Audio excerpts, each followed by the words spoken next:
Kitang-kita nyo, hindi na kailangan tanungin, hindi na kailangan sukatin pa. Sobrang pataas mga pare ko. Yan, lapitan natin ha. Go!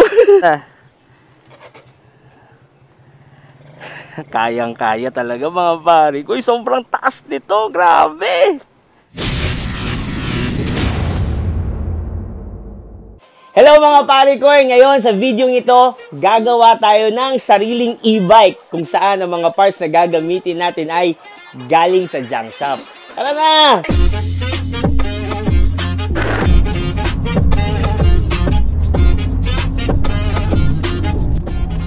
So ayan mga pare ko, nandito na tayo ngayon sa WMB Junk Shop. Ayan, dahil timing may nakilala ako nagtatrabaho dito na mahilig din sa bisikleta. Ayan si Romil.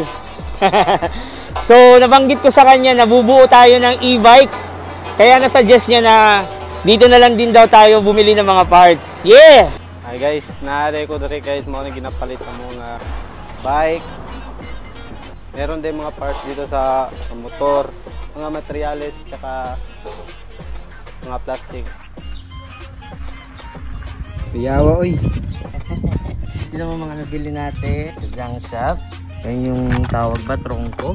Then may tinidor na din, yung upuan tsaka seat post. So aside sa mga napamili natin sa junk shop mga pare ko, so ito naman yung galing sa ating shop, which is yung Vintoys shop or yung Vintoys Electric Scooter Davao. Yan, dalawang motor, since dual motor ang gagawin natin. Battery, controller, ayan yung handle grip, brake caliper, brake lever, step nut. Ito yung ating throttle at saka yung ating susian. Try natin. Yeah.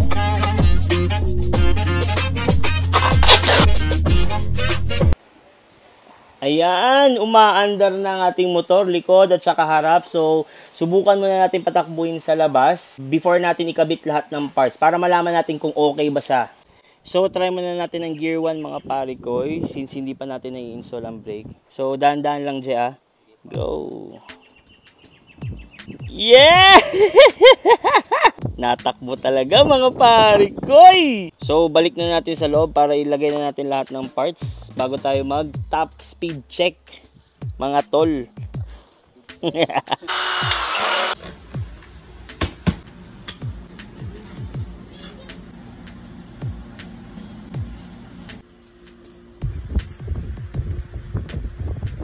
Nakabit na namin ang kanyang brake, mga pakan, plus napasok na rin namin sa semi-hard case na ito ang battery at saka ang controller niya. So, pwede na po nating subukan ang kanyang top speed. So, kung hindi man namin maabot ang top speed, basta tatry namin ang pinakamabilis na makakaya ni JR. Sige, go, Je! Ayan. Go! Woo! Ayan, shoutout sa mga tambay natin, oh. Ayos ba? Ano masasabi niyo mga choy? Okay.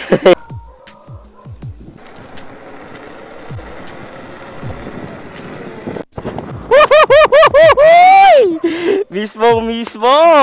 Next natin na itatry mga pare ko ay maghahanap tayo ng something na pa-incline para masubukan natin ang lakas ng dual motor na ito.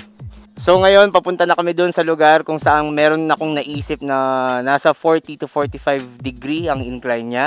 Galing dito papunta pa lang doon is nasa 12 to 14 kilometers. So isa rin siyang magandang pagsubok para sa ating e-bike na na-assemble sa range na makakaya niya.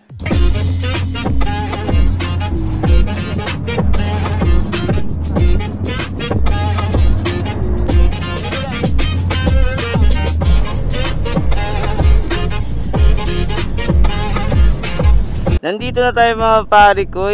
So ayan, kitang-kita nyo, hindi na kailangan tanungin, hindi na kailangan sukatin pa. Sobrang pataas mga pare ko. Yan, lapitan natin ha. Sobrang pataas talaga. So ready ka na ba? Go! Parang dadalaw isip ka pa. Sige, go. Try mo na. Kayang-kaya talaga mga pare ko. Sobrang taas nito, grabe. Ayos oh. Je, balik ka na, Je! Yan, pinababalik ko na kasi sasabay din si Ostron Mega para makita nyo naman kung gaano din kalakas ng aking baby. Ayun, pinabalik ko si JR para sabay naman kami. Go, Je, una ka.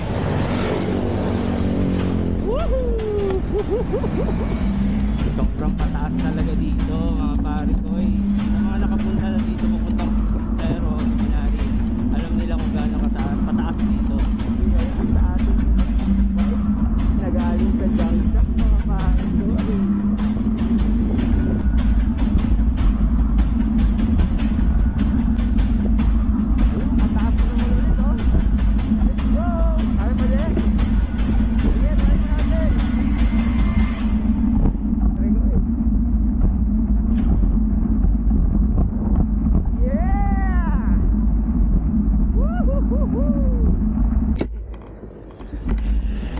Grabe. So ayun mga pare ko, sobrang successful lang ating ginawang e-bike. So for more than 12 kilometers, isang bar lang ang nabawas sa kanyang 5 bars battery. So pati yung mga paakyat, kita nyo naman kanina, no? As well ang ating Ostron Mega, sisiw na sisiw sa kanila yung mga ganon. And by the way, ang tawag nga pala nito dito sa Davao City is uso-uso. Sa ibang city naman is mini bike.